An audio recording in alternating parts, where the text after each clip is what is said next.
You're on, Haas. Okay, I want to welcome everybody to this month's Hangout with Haas. My name is Haas Pratt. I am CEO of Success Systems and founder of The Listing Boss. And what I want to do is just welcome everybody to today's Hangout. And as you guys are coming on here, I just want to let you know how the Hangout works.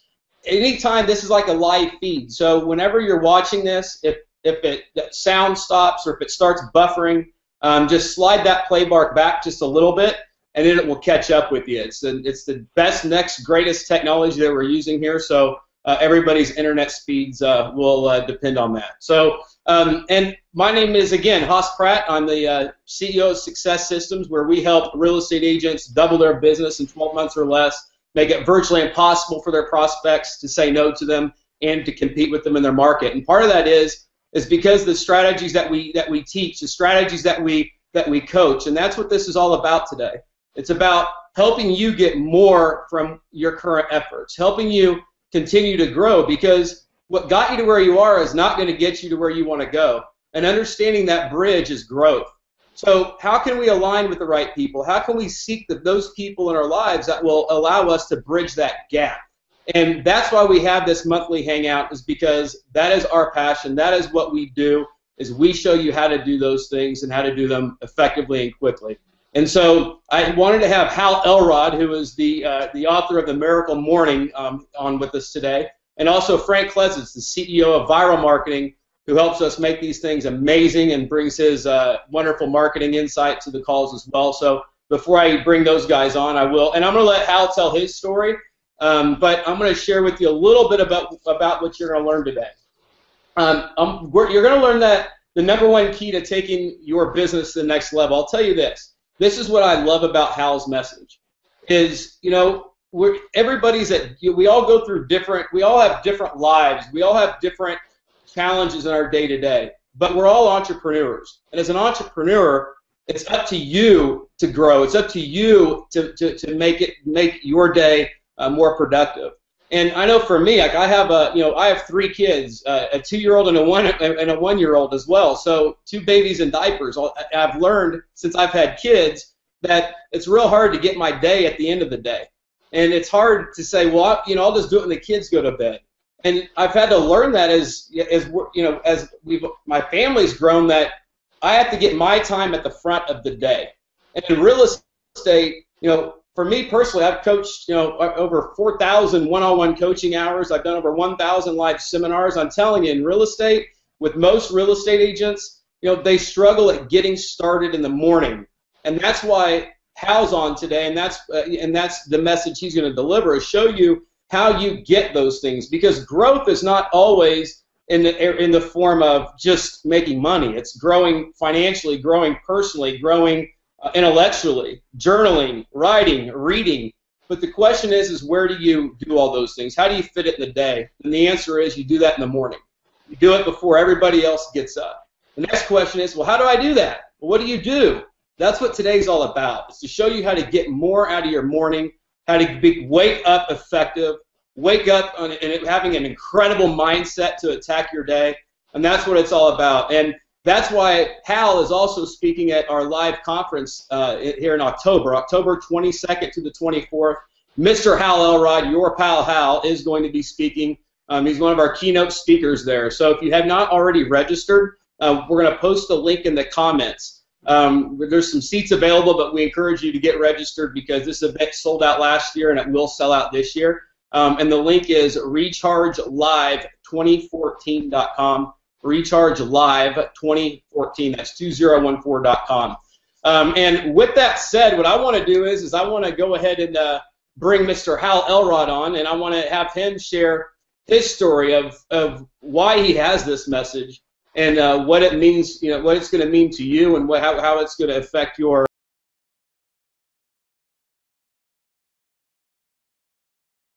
routine from this day forward. And I'll let him tell the story, but with that said, Mr. Hal Elrod, welcome to the Hangout.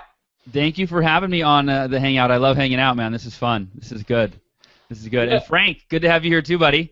Yeah, absolutely, guys. I'm excited to ask questions and facilitate the Q&A. Like the Q&A app's a little buggy, so just leave your comments down below on the chats, and we'll get be able to ask Hal the questions. Okay, We were cool. talking before, Hal. I just think it's so interesting that before we go into anything, you have such an incredible backstory. Such overcoming some of the biggest challenges I think any human can face. Sure. Let's hear about that, man. Let's hear about the backstory behind this book and really the challenges that you've come from to be where you're at. So maybe some people can relate with that in some way. Yeah, absolutely. It's for me. So I'll kind of start back when I got started in sales. I was 19 years old. I had a gig on the radio. I DJ'd on 97.1 FM, and that was my dream job back then. I wasn't making a lot of money though. I'm getting $10 an hour as this new DJ, right? And I'm working midnight to 6 a.m. as the grunt shift, for the new guy. And but that was the dream. I'm like, I'm DJing on the radio. This is so fun. It's it's a dream come true. And pursuing obviously being a nationally syndicated radio DJ. A buddy of mine sold Cutco knives. I'm sure you all familiar with Cutco. And Cutco knives, kitchen cutlery. And he was always, number one, he made good money, he drove a nice car, he did pretty well. Met him in college, freshman year. But he was always saying, Hal, you should come down and interview. I could get you a job selling Cutco. And I was, not into it at all. I'm not a salesman. Thank you, but no thank you. I'm a DJ, right? Yo, pal, Hal, if you don't know. And so I think he tricked me one day, basically. I was with him in the car, and he's like, I got to stop by work real quick. And he's like, hey, come on inside. It'll be a few minutes. And little do I know that he's bringing me in to meet his manager and, and kind of find out more about the position. And so I talked to the manager, Jesse Levine, one of my best friends now. But a really cool guy, and he says, hey, you're hired. You start training tomorrow if you want to give it a shot. I thought, I'm DJing midnight to 6. I don't know how I could start training tomorrow. And he said, it's fine. Training's 9 to 6 p.m., so you can go home after your radio shift at 6 a.m., sleep till like 8, get a couple hours of sleep, and then come in to training. And he was such a good salesperson that the way he presented, I'm like, that makes sense. Okay, I'll do it, right? I'll go through 3 days of training while I'm DJing midnight to 6 2 nights. And so long story short, I take the job, I go for it, and on the second day of training, everything starts to change for me. And what I mean by that is my whole life I was very mediocre, and on the second day of training, I had this thought. Basically, he told us about the sales records, right? This is the most anyone's ever sold of Cutco in the first 10 days. It's called your fast start. And something inside me, there was like a switch that flipped, and I think it's one that we all need to flip if we haven't already, and it was the idea that if another human being has generated a result, then why wouldn't I be able to generate the same or better than they have? And I think so often that's not how people think. We look at people that are more successful than we are, right? You're in the real estate industry. You've got these top achievers that you look at, and we tend to create this separation. We think, oh, it can't possibly be as challenging for them. Or we think, they've been doing this longer than me. They're more experienced than me. Gosh, she's so confident and he's so handsome, and they just have all these things that I don't have. That's why they're successful. And I think the most important thing that the belief we've got to adopt is every human being who has succeeded at an extraordinary level in our industry, they're not different than us. They're evidence for what's possible for us. So I decided, okay, this girl sold $12,000 of Cutco. That was the record. I thought, I can break it. I'm going to go for it. I had been mediocre my whole life. Never done anything worth mentioning, right? In fact, true story, the only records that I have broken was I held the most hours of detention for anyone in high school, any senior in high school. In fact, it was like my parents had to negotiate for me to graduate. It was, nothing to be proud of. So decided I wanted to break the record, and a lot of fear involved, right? And I didn't have all the talents. I didn't have all the resources. I had never sold anything, never read a book on selling at all. The only thing that I had is the thing that all human beings have access to at all times. It's our enthusiasm and our work ethic. That's all I had. And luckily I had a good product, right? Enthusiasm and work ethic. I did more appointments in my first 10 days than any other sales rep had ever done. I did 62 appointments, and they took 2 hours each. So it was like 12 hours of appointments a day for 10 days in a row, and I ended up breaking the all-time record. And again, not because I was more talented, not because I had any better skill. I just had enthusiasm, which you probably can tell, and I had work ethic. That's it. And I think after I did a sales appointment, the people were, I didn't do a great job selling. They were just, it was like a Tasmanian devil. They're like, man, this kid's excited. And, I was only 19, and they said, and this seems like a good product. Okay, we'll do it, right? They didn't know what hit them. So, well, long story short, 10 days later, I broke the record and continued on as one of the company's top salespeople and broke lots of different records for the month and the year and all these things. Well, a year and a half into my sales career, I was giving a speech at one of the conferences, left the speech after getting my first standing ovation, so it's kind of like a special night, special moment, wanted to call mom and dad to tell them how great the night went, and driving home that night, a drunk driver got on the freeway going the wrong direction, and both of us were traveling 70 miles an hour when we hit head-on. My car spun off the drunk driver, and the car behind me hit me in the door at 70 miles an hour and immediately broke 11 bones. And I broke my femur in half, I broke my humerus bone in half, crushed my elbow, broke all the bones that support my eye. In fact, this is all made of titanium, all right here. Don't ask me how this eye is still intact. I have no idea. My ear was hanging on by about 1/2 of an inch, not to get too graphic, and the ceiling buckled and it sliced my head open like in a V.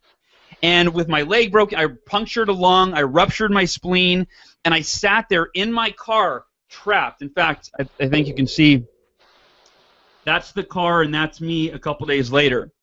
But you can see the car, it looks like half of a car, but it's not missing half, it's that one half was literally smashed into my body. So you're looking at the whole car in that picture, one half was smashed in my body, broke those bones, and I started bleeding, and it took them an hour for the paramedics to get me out of the car, using the jaws of life with the fire department.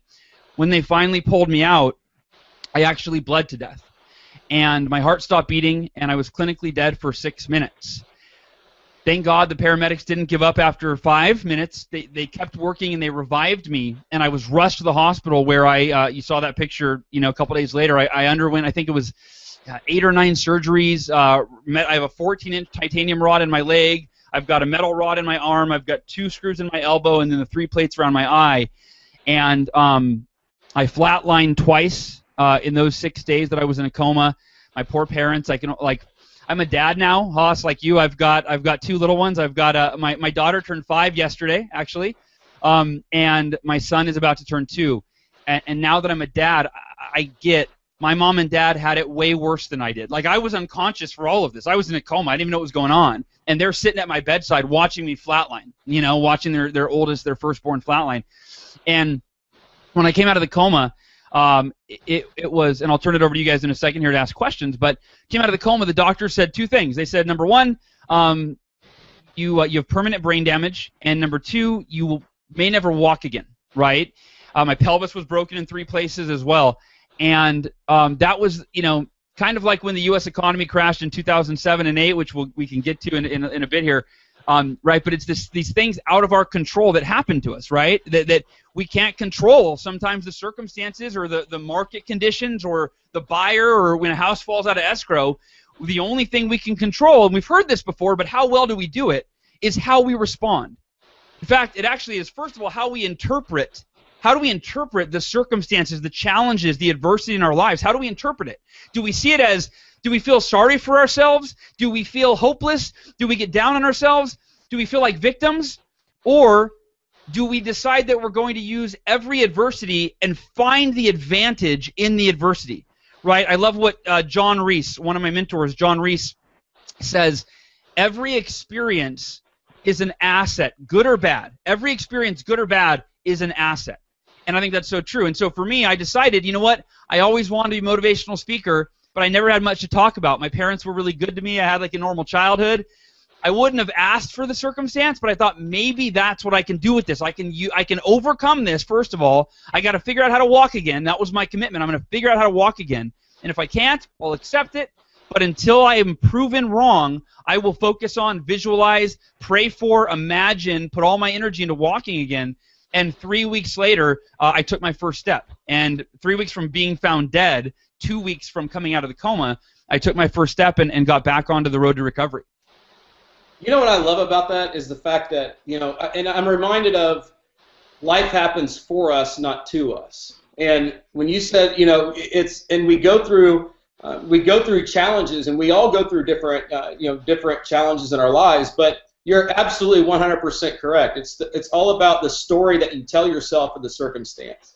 You know, what you gathered out of it, the story. And I believe I cannot help but think, you know, if we are guided and life happens for us, not to us, you know, the fact that this book that you wrote that came out of that circumstance was a gift to not only you but to everyone. You can see behind me, I've read a lot of books. Like you, I see your books. I bet we have a lot of the similar books on our shelves. But I haven't read any of them. They're just for show. I know. I get it. You know, it's no, but this book, I mean, is literally, and that's I want to share with the audience of what this book's about, because I believe that through that, you know, the Miracle Morning is transforming lives like nobody's business. Because, and it's one of those books that, you know, when I read the Miracle Morning, I thought, why didn't I think of this? I've never read that. I've never heard that. It's genius, right? And it's something that sounds so simple, but like that has such a profound difference and impact in our daily routines, the choices that we make, and I think that, and Frank, you can add to this, but you know, that's 100% true, but you got to first look in the mirror and say, you know, that's who I control. I control that person. I don't control the market, the economies, you know, bad things. The only thing I can control is what I do with those things. So, man, I applaud you for following your destiny, because I believe, you know, again, it was a gift to all of us. You're a walking miracle, Hal. That's incredible. Tell us about incredible. Like, so tell us about how this book came about. And the concept of this morning routine. All right, great question here. The first book, the one I showed you, the pictures on the back, this is Taking Life Head On. This is my first book, and this is about my story. I've had a lot of people tell me that this book is a better read. The Miracle Morning changed their life more, but they say, well, this is the one that really, they enjoyed it. The story was inspiring, it was entertaining, it was funny, they were laughing, they were crying, etc. But that book didn't, I don't feel like it really changed people's lives. And I never intended to be an author, by the way. I never intended to write either of my books. They're both written out of a sense of responsibility to share something that changed my life that I thought could change other people's lives. So this book, The Miracle Morning, what happened was roughly 8-9 years after the car accident, I'd built my life back up. I became one of the youngest ever inducted into my company's Hall of Fame in 2005. And then left the company after I got into the Hall of Fame and started my own business as a success coach, a sales coach, a life coach, as a keynote speaker, and then kind of as an author. I never intended to write more than one book, really. 2007, 2008, when the U.S. economy started to crash, my life. So I always say I've had two rock bottoms. The first one I just shared with you, right? It was my car accident, and most people think that. Like when I share I've had two rock bottoms, the second one that I'm about to share with you was worse than the first. And people always kind of stop me at that. They go, wait, you died though. How does it get worse than dying? Like what's the lower rock bottom than dying? I'm like, all right, yeah, you would think. But here's what happened. And many people, it's interesting, many people can relate to this one a lot more. Not everybody has died, but most people have experienced financial challenges, right? And they know how difficult that can be and how depressing and debilitating. I mean, the number one cause of divorce, financial challenges. One of the top causes of suicide, financial challenges, right? It's a hard thing to deal with. So for me, the U.S. economy crashed. I went from having this, having a six-figure income. I was 25 years old. I was paying the bills. I had just bought a brand new house and just bought a brand new car. I should have probably spaced those out a little bit more, but I did them kind of simultaneously. And when the U.S. economy crashed, and it felt like overnight. Everybody probably remembers this, right? It's like, there was talk of the economy maybe going downhill, and then it just seemed like all of a sudden you're like, what happened to my income, and what happened to the value of my home, and what happened, right? And so I lost over half my income. I could not pay my bills. I was living on credit cards in 6 months. It was like a 6-month downward spiral, physically, mentally, emotionally, and financially. I had charged $50,000. I had sitting on my credit cards just to pay my bills. My house, I couldn't pay the mortgage. Lost my house. Living in it while the bank is figuring out when they're going to take it. And got in the worst shape of my life because I was in fear mode and scarcity mode. I canceled my gym membership and I stopped exercising completely. And as a result of so much fear and so much uncertainty, I got deeply depressed really for the first time in my life. And depressed to the point of being, borderline suicidal. I don't think I would have done it, but I'm thinking about it all the time. Like, I don't want to live anymore. Like, I don't want to get out of bed anymore. The bed is the only place I can hide from my problems. And after 6 months, my wife, who was only my girlfriend at the time, by the way, so she's a keeper. In fact, yesterday was also the 10-year anniversary of the day we met, so that's kind of cool. But she comes to me and she says one day, I think I was complaining about something, sweetheart, I don't know what to do. Like, another client canceled. It just keeps getting worse and worse, and I don't know what to do.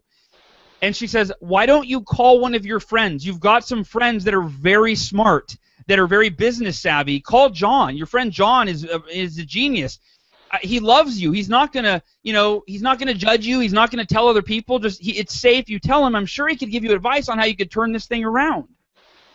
And I thought, you know what? You're right. Why didn't I think of that? I should have called. I'll call John. I call John. I unload. I'm like, John, dude, are you sitting down, man? I really need you right now. And I tell him everything and how bad it's gotten. And John's advice, at first, is very disappointing to me. It actually was a question. He goes, Hal, are you exercising every day? And I'm talking on the phone with him, and I go, are you listening to me? What the hell does that have to do with anything I just told you? Like, my business is failing. I'm not complaining about my physique right now. What are you talking about? He said, Hal, I'm serious. He said, if you're not exercising every day and you're not getting blood and oxygen to your brain, you're not going to be able to think clearly and be able to make good decisions to be able to change your circumstances.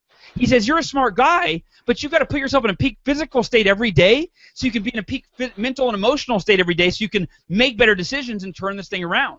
He said, every day I think you should go for a run, grab your iPod, listen to a self-help audio, and start thinking about solutions rather than dwelling on your problems.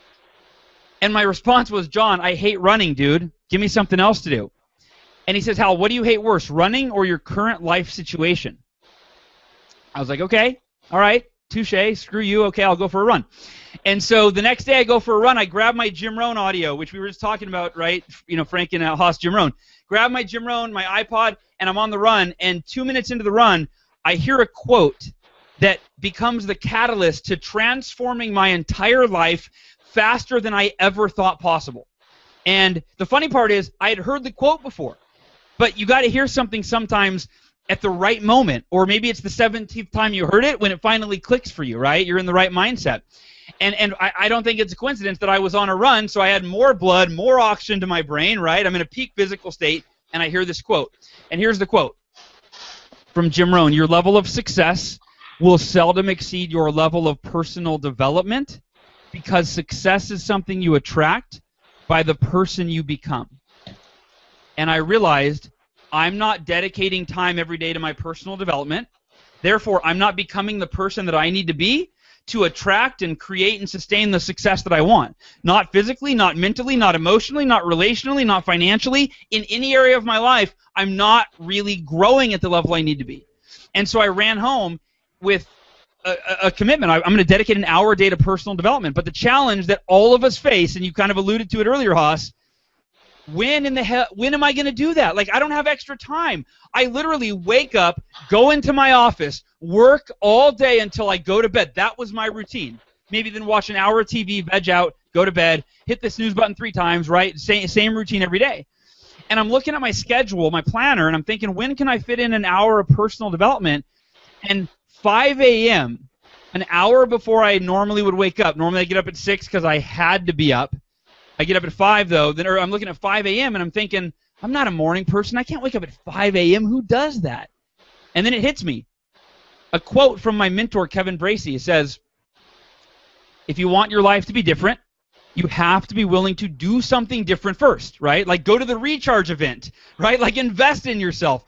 And so I'm looking at my schedule, and I'm thinking, damn it, Kevin's right. I got to wake up at 5 a.m. I got to do it. I got to do it. I got to try it. I got to give it a shot. And so I write 5 a.m., and then I spend about a half an hour Googling the best personal development practices known to man so that I can figure out what I'm going to do during that hour. And I've got a list of 6 of them, and now they're known as the lifesavers, but this list of 6, I thought, I'm going to do it. I'm going to wake up at 5 a.m. I'm going to try them all. Here's the beauty of this. My life changed in that moment because for the first time in 6 months of depression and not knowing if I was going to make enough money to support myself, I'm not talking about thriving, I'm just talking about surviving at that time. And I go to bed that night optimistic. For the first time in 6 months, I'm optimistic. I feel like this could be the one thing that changes everything. This could be, if I commit an hour every morning to becoming the person that I need to be to create the levels of success I want, then theoretically, I should create the levels of success that I want, right? Sooner or later, it should happen. I didn't know how fast it would happen, but I wake up at 5 a.m. and I don't even hit the snooze button. I get out of bed and I'm bouncing. I literally felt like a kid on Christmas morning. And Haas, I see you kind of smiling and nodding. Anyone that's done the Miracle Morning can tell you, you kind of feel like a kid on Christmas. You get up and you're sitting there and everybody else is asleep and you're excited. And I go through these 6 practices, and by 6 a.m., I literally don't remember a time in my life where I felt so like motivated and inspired and energized. And it was 6 a.m. And here's the interesting thing. My life was still a mess. Right? Like my credit card still had 50 grand on it. I was still in debt. I was still losing my house. I was, you know what I mean? I still looked in the mirror and I was in the worst shape of my life, but I felt like a different person. And that's the thing, right? If you want your life to change, first you have to change. And that's what I saw, is that glimpse into, wow, if I can start every day feeling the way I feel right now at 6 o'clock in the morning, I'm going to be unstoppable. And 2 months later, within 2 months, here's the results, right? Because, yeah, great, you feel good. Well, what happened? Within 2 months, I more than doubled my income. I was making $5,000 a month at the time that I was falling apart, which, for a lot of people, most people, that's a good income, but I had a business that cost $5,000 a month just to run, right? I couldn't pay for that. So within 2 months, I went from $5,000 a month to $12,000 a month, and then I sustained it. And here's the thing. I didn't start a new business. I didn't do anything different. I just took my current business and used that time in the morning to really focus on what I needed to do to grow my current business. And within 2 months, I more than doubled my income. I went from being in the worst shape of my life physically to committing to a 52-mile ultra marathon that I ran 5 months later. I completed it. I shouldn't say I ran it. I ran it. I jogged it, I walked it, I crawled it, but damn it, I got across the finish line. And then last but not least, my depression, my mental and emotional state, it didn't take 2 months for that to transform. It was transformed that day. My depression went from being at like a 9 on a scale of 1 to 10 to being at like a 4. And then literally every day it went from a 4 to a 3 to a 2 to a 1 to a, man, a couple weeks ago I was depressed. The worst I'd ever been. It was that fast. So that's what the Miracle Morning was for me, and I called it the Miracle Morning after it started changing my life within 2 months, but I never thought it would be a book, and we can get into how that led to that, but now I share it with people, and it's now my mission in life is to change 1 million lives, one Miracle Morning at a time. So I'm grateful that you guys are letting me share it with your audience. Hey, Hal, what's amazing? I'm sitting here smiling, and I literally have goosebumps when you're telling me that story, because I'm listening to your life story and what you've gone through, and I'm listening to it, and then you get to the point of the day that you decided, I'm not living like this anymore. And the Jim Rohn quote, success is something you attract by the person you become. It's not something you pursue. Yeah. It's the exact quote. And anybody in my audience, most of these people know that. I've said it for years. That is the exact quote that transformed my life as well. Wow. I moved to Dallas, when I was 20 years old with one book. It was one book, and I learned that at an early age, because someone said that to get from where you are right now to where you want to go is growth. Period. End of story. Haas, you don't have an education. You didn't go to college. You barely made it through high school. I may have beat you in detentions, by the way. We may have that. Nice. Right? So, but one thing I wanted was to be a success. I wanted my life to be a statement. I didn't want it to be an apology. I wanted to transform people's lives. And Jim Rohn, shared that quote, and I read it, and it's so true. And the reason is because, you know, and you probably think the same way. You think, wow, look how far you've grown, right? You know, from where you were to where you are now. And don't you feel the same way and you look at where you want to go, and in order to influence and transform a million lives, you think, man, I have a long ways to go. Yeah, exactly. I was like, I'm at the base of the curve. I'm, just getting started. And when I think that the premise of, if you want to take your success to the next level, you have to first take yourself to the next level, because it only happens in that order. But most of us are trying to take our success to the next level while we're staying the same us, right? That's right. And even if that did happen, success would not be. It would be short. It would usually, right? You may experience success for a year or two, but when that builder went broke, or that one source of business went under, so will your success, because it's not built on your growth. It's built on a circumstance. And so, if anybody listening is listening to what Hal's saying, this is the truth to life. This is what has transformed my life. Growth is the #1 human need that every single person must be experiencing in order to be fulfilled. If we're going through life and we're not growing, then we're not ever going to be fulfilled. And so many people, they think, well, I just got to find that next deal or that next transaction, when the reality is it's in the mirror. Go look at that person. Go take that person to the next level, and your income will always grow. And that's a core philosophy, man, that we share, that I just hope our listeners are able to get, because it is all about growth, and it is all about the journey. So that's good stuff. Absolutely. And it's really true in every area of your life. You know, the way that I measure it, I call it the success parallel, which is and it's taking Jim Rohn's quote and just quantifying it, meaning if we're measuring success on a scale of 1 to 10 in any area of our life, not just our business, but like in our relationship, right, with our significant other, in our happiness, in our energy level, right? We all want level 10 in every area. We want level 10 happiness, level 10 success, level 10 energy, level 10 love, right? Everything. But if we are at a level 2 or 3 in any of those areas, there's the disconnect for most people.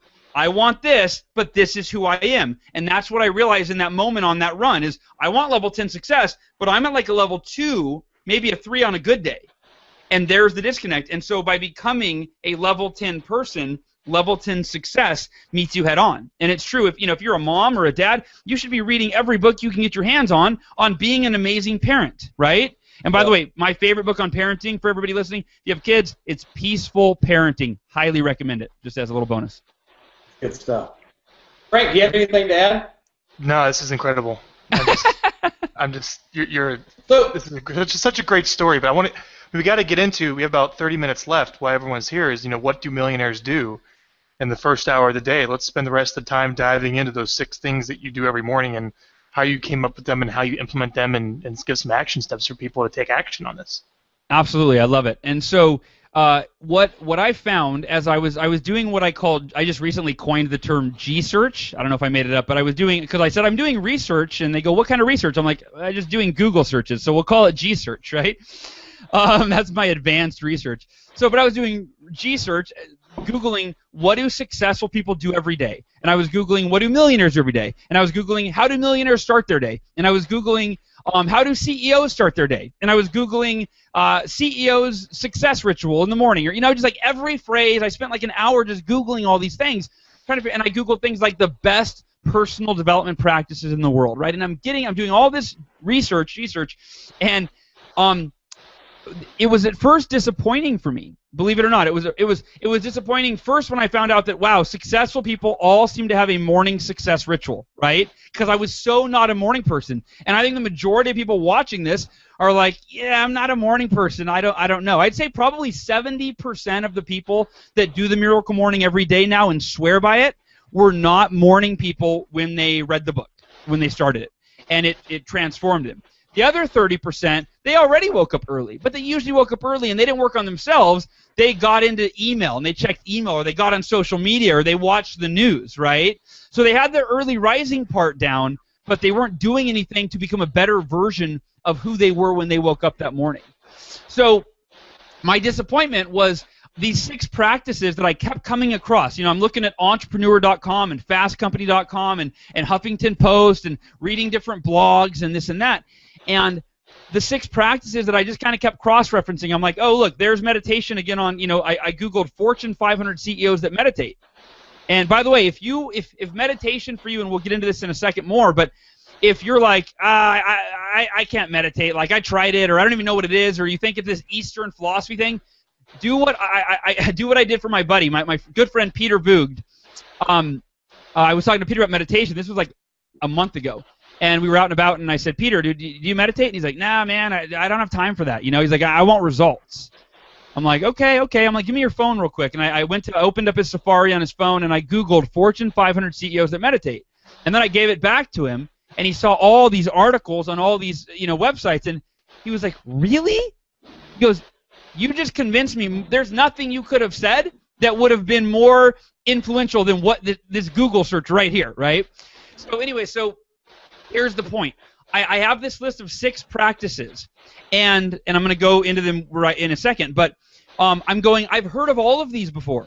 Like, I was looking for our society, right? Our I don't know if it's our culture, I don't know how wide it spreads, if it's worldwide, but we're always looking for the new thing, right? We're always looking for that thing that we would like. What's the new app? What's the new diet? What's the new book? What's the new, right? If you Google diet books, it's like there's 42,000 diet books.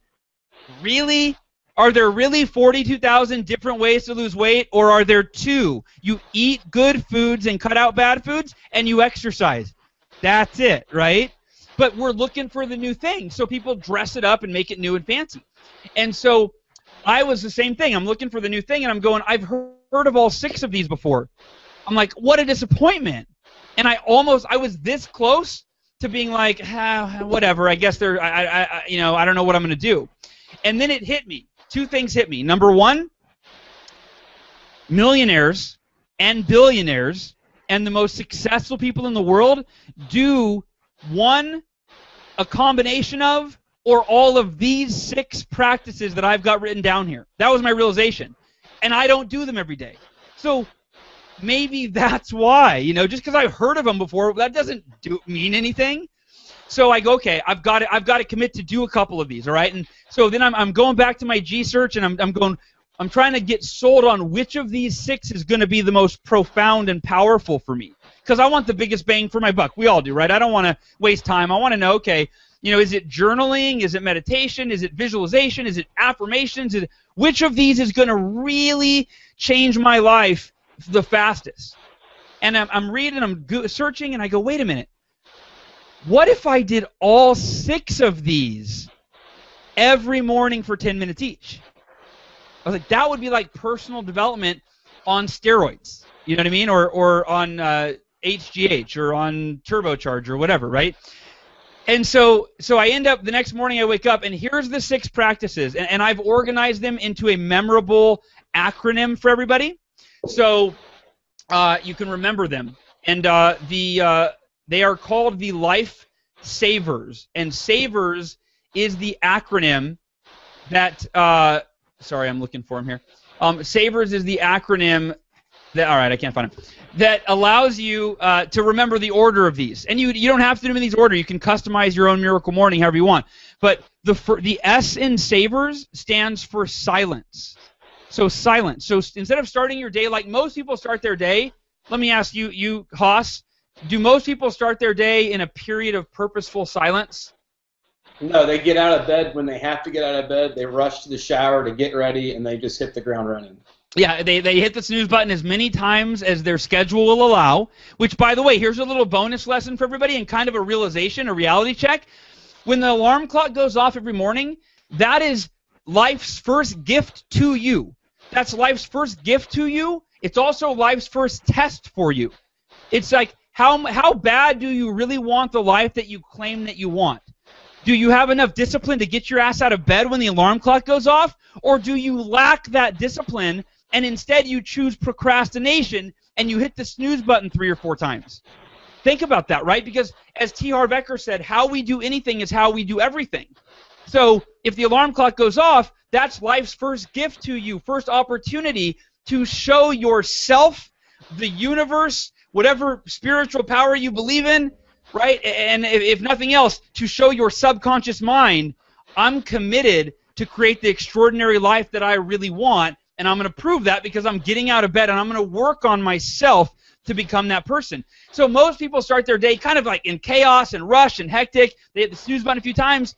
So Matthew Kelly, in his New York Times best-selling book, The Rhythm of Life, he said you can learn more in an hour of silence than you can in a month of reading books. I think I just butchered that quote, but it's very similar to that.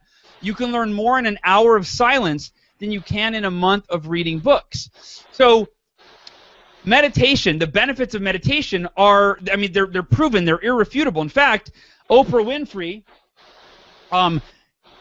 she believes so much in meditation. Not only does she do it herself, but she hired the company Transcendental Meditation to come and train all 300 of her Harpo employees back when she had the Oprah show. That's how much she believes in the power of meditation. Right? Russell Simmons, one of the most successful entrepreneurs in the world, he wrote a book called, I think it's called The Power of Stillness. And I believe that's it. Again, I butcher stuff all the time. I have brain damage from my accident, by the way. That's my get-out-of-jail-free card. But anyway, so, right, the power of stillness or success through stillness, something along those lines. But the point is, he's talking about how he meditates every day. I just saw a video yesterday from multi-millionaire Brendan Burchard, who he recorded this video. You can Google it, Brendan Burchard Meditation, and he recorded a video on how he meditates twice a day. I don't even do that. I meditate once a day. He does 20 minutes twice a day. Now, wait a minute.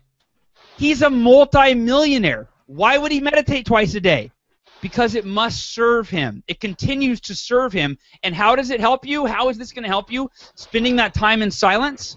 It improves, number one, it lowers your stress. Number two, it improves your cognitive ability. It allows you to think clearer and make better, more intelligent decisions, not just in that moment, but throughout your entire day. So do you guys have anything to share on how silence has helped you, or anything at all on the piece of silence? You know what I want to add to that is because meditation is something that is an area that I've been strategic and growing in for years, because I share the same philosophy. Most of the successful people I know, they swear by meditation.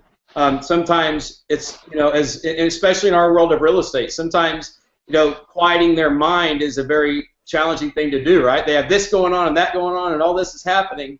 So as Hal's sharing, I want you to think about, when is the best time to quiet your mind? Is the best time to quiet your mind at the end of the day when you've had your prospecting's done, you've had all these emails and you've got all this going on, or first thing in the morning?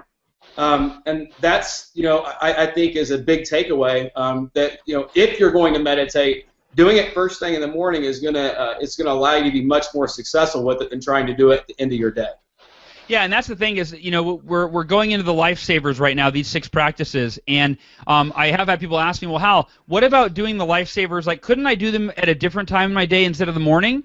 And I go, yeah, you could, but as we go through these, you'll see there's very specific benefits that improve your energy level, your mental clarity, your motivation, that if you don't do them in the morning, you miss out on those benefits all day long. And if you do them in the afternoon or the evening, you've already, you've missed half of your day of optimizing yourself. Mental affirmations. So silence, then affirmations. And affirmations, I don't know about you guys, and this might be dating me a little bit for some people, but back Saturday Night Live in like the 90s, early 90s, I think it was, had this character Stuart Smalley, right? And it was called like, I forgot, Positive Thoughts with Stuart Smalley or whatever, but he would look in the mirror and he would do his daily affirmations. He'd go, okay, everybody, time for daily affirmations.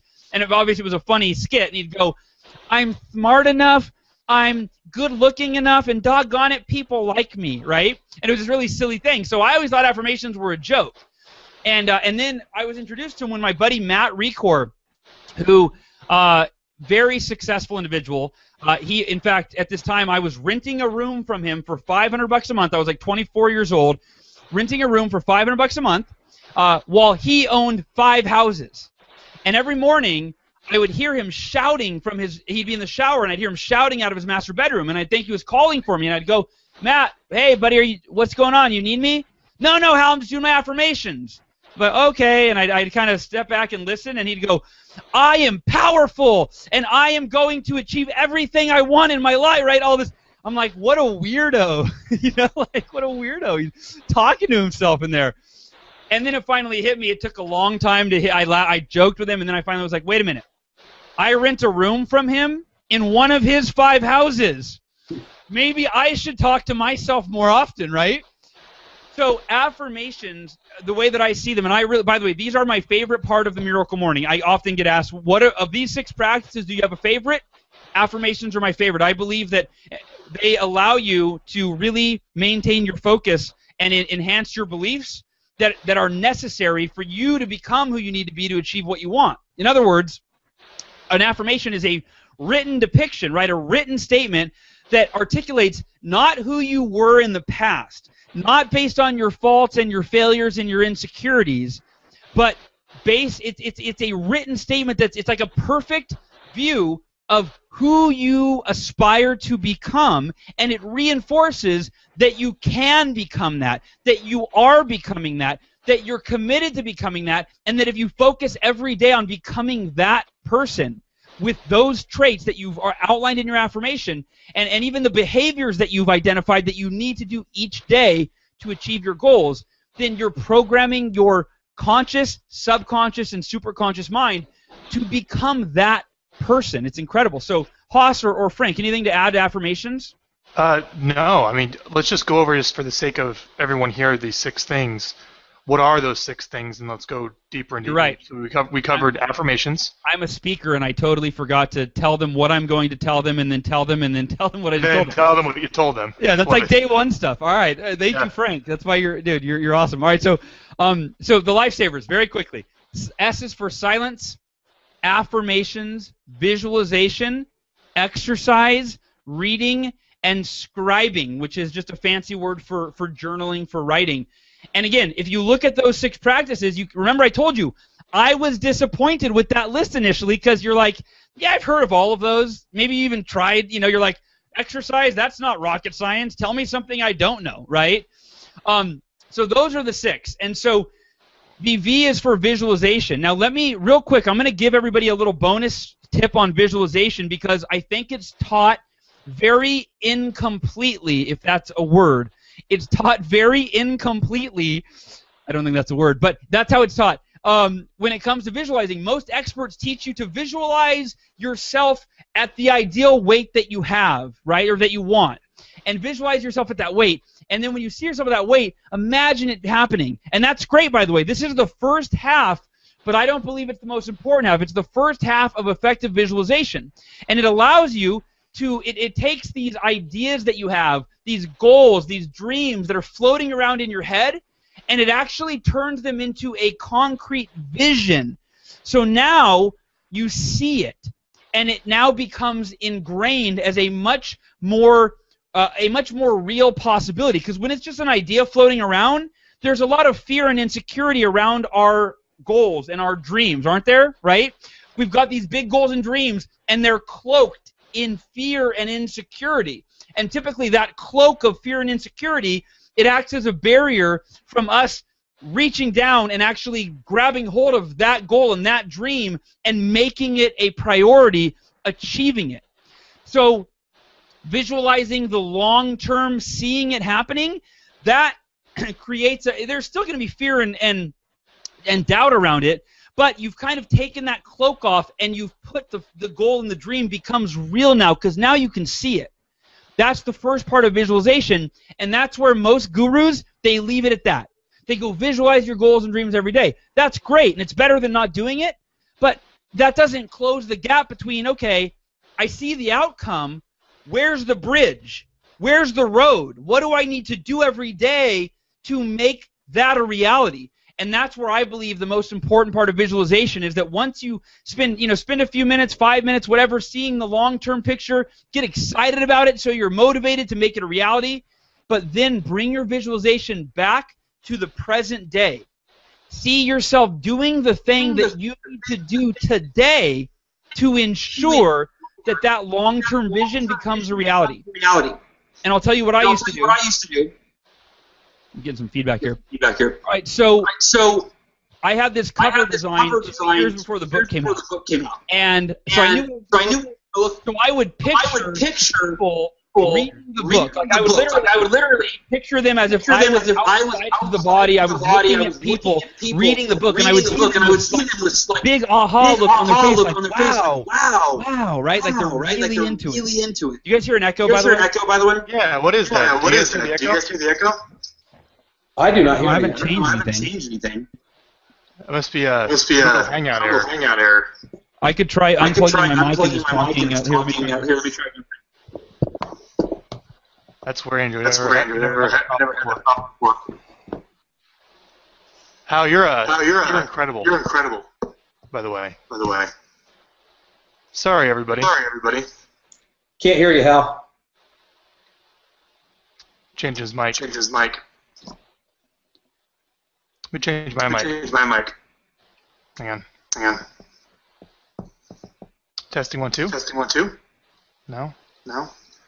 Well, everyone, we apologize for having some technical errors. Hal's still fixing his. That's very strange. Hang on.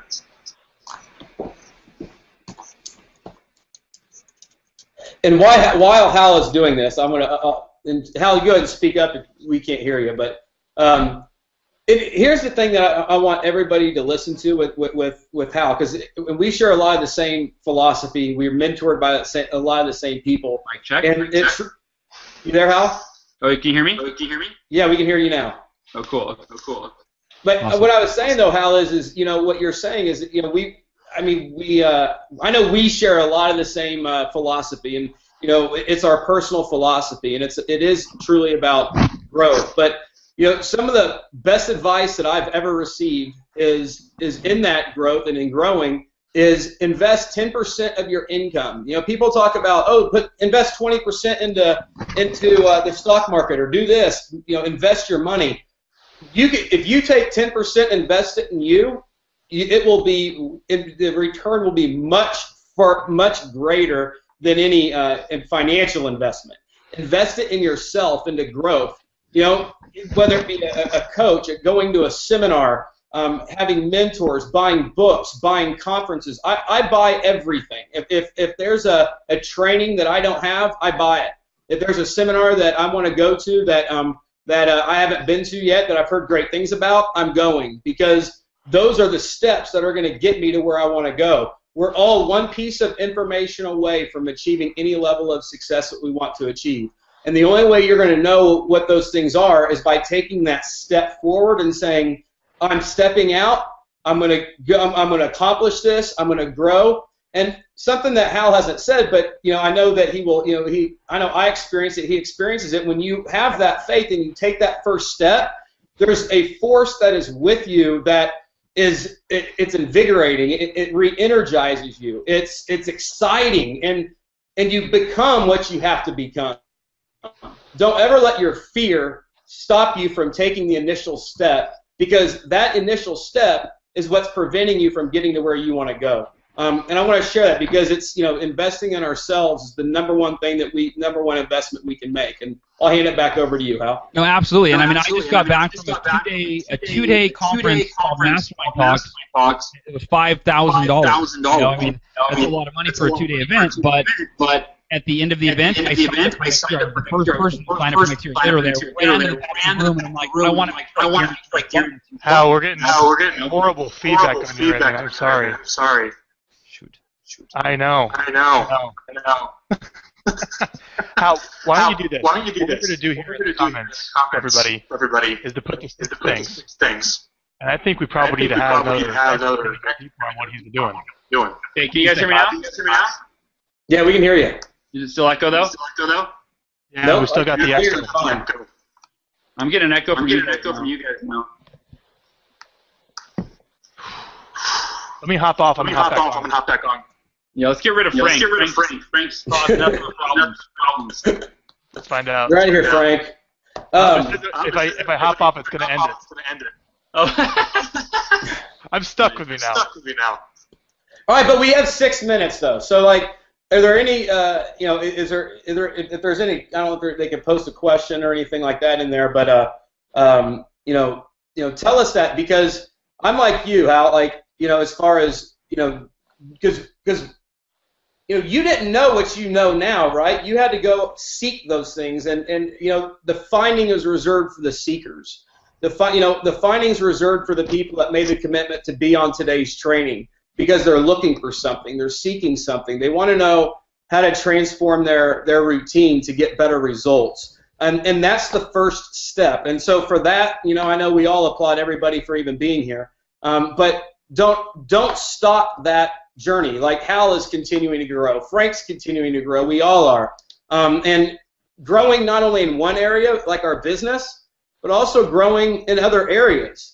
A lot of times when we don't grow in one area, it prevents us from growing in another area. Like health, for example. You mentioned health. The reason health is important is there's many different reasons, but especially the energy that you have to maintain throughout the day to run a successful organization.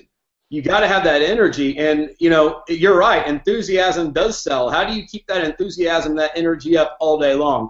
Get up and pound the pavement. Get up and even if that's an area you struggle in, look at that area and say, this is the area I'm weak in. This is how I need to grow. This is where I need to grow. And go ahead, Hal. Let's see if we can hear you now. Here's what I'm going to do, Haas. It might be echo through your computer. I'm going to mute you and see if that fixes the problem. Perfect. So hang on. Hal. All right. Are we good now? Problem solved. Problem solved. Damn, Haas. So Haas is good. Give us a thumbs up, Haas. So here, Hal, let's do this for everybody because everyone wants to know. Go through very slowly the 6 things for us. Yes. The 6 things to do every morning. Tell us slowly exactly what they are. The S is silence, which is meditation, prayer, right? Starting your day in a period of purposeful silence. Most people do 10 minutes of each of these practices, but they're totally customizable. The Miracle Morning has a whole chapter on customizing it. So the S is for silence. The A is for affirmations. The V is for visualization. The E is for exercise. And again, I still work out in the gym in the afternoon, but you can't, the benefits of morning exercise in terms of improving your emotional, mental, physical well-being and vitality are irrefutable. So exercise, the R is for reading. And I'm not talking about reading like, Harry Potter or 50 Shades of Grey, but like, self-help books. That one was for you, Haas. And the Haas is a big Harry Potter fan, for those of you that don't know.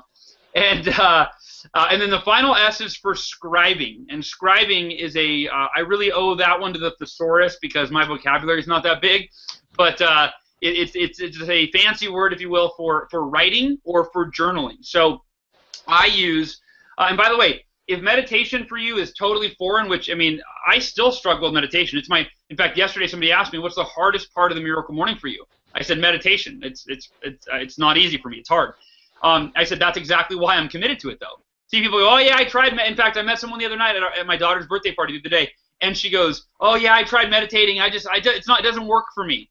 It doesn't work for me. My brain goes too fast. I go, no offense, but that's exactly why you need meditation. Like, if it's hard for you, that doesn't mean you go, you go, no, okay, well then, if it's hard for you, that's a huge area of growth, right? Not really the best thing to tell somebody at a birthday party. She don't want to hear it, but whatever. So I planted a seed. But meditation apps on your phone. Go to the App Store and just search meditation, and you can get apps. I use one called Simply Being is one of my favorites, and then last thing I'll share, my favorite app for journaling. It's called 5-Minute Journal.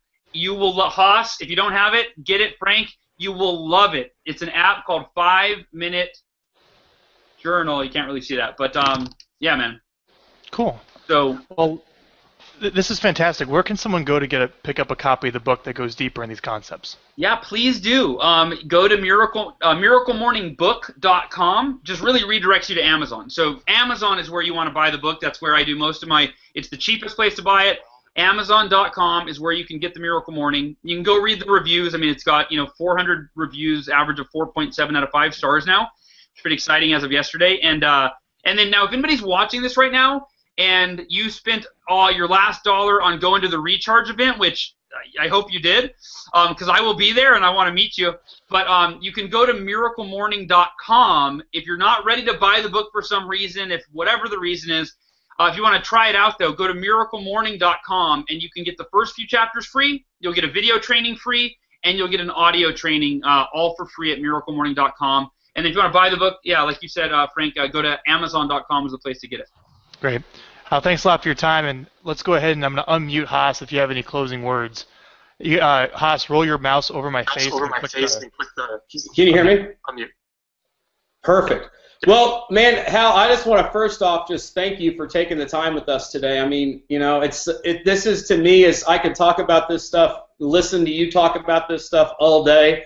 This is the, you know, I know even you, like, this is what we're passionate about. It's about, you know, taking our lives to the next level. You know, and being grateful for everything we have while we pursue all we want, right? Yeah, it's you know, the journey. Absolutely. It's the journey of life. It's looking at, you know, it's self-reflecting, and as successful entrepreneurs, it's really important that we self-assess accurately.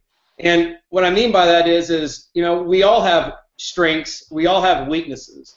And, you know, I know for me, meditation's you know, that's the hardest thing for me too. But as you're cut in the background there, right, I have the exact same mug, right? It says what? Don't wish things were don't wish it were easier, wish it were better. That's right. And wishing you were better, but actually doing something about it. So, you know, I thank you, and I also want to just, you know, encourage everyone, if you have not registered for Recharge Live, it's in October here in Dallas, Texas, October 22nd through the 24th. I will tell you, this event is going to be just phenomenally amazing. We're so excited to have Hal be a part of it. But not only is Hal going to be sharing some exclusive tools, but we're also going to be giving you the exact blueprint, the roadmap on what you need to do to double your business in the next 12 months. So once you take everything that, you know, that Hal's going to teach you at the keynote, we're going to give you the actual tools as it relates to your business that will allow you to make your competitors, make it very difficult for them to compete with you, but also your prospects to say no, because you know, right now everybody has to step it up. Everyone does, especially in real estate. And so that's what the event's all about, is giving you the exact tools, the exact roadmap in order to step up your business and, you know, in all areas of your life, because success without fulfillment is the ultimate failure. And that's what Recharge is going to be all about. It's going to be about giving you those tools to do just that. So I appreciate you being a part of it, Hal, and I think Frank, you're going to put the link in the comments as well. It's rechargelive2014.com. Great. I'm going to mute you out and say, Hal, thank you very much. And next time around, we'll get Haas the headphones. So apparently there's no reverb, which is the challenge here. I didn't catch on. I appreciate you having me on. Thank you, everybody, for watching and tuning in, and hopefully I'll see you at Recharge. Take care, everybody.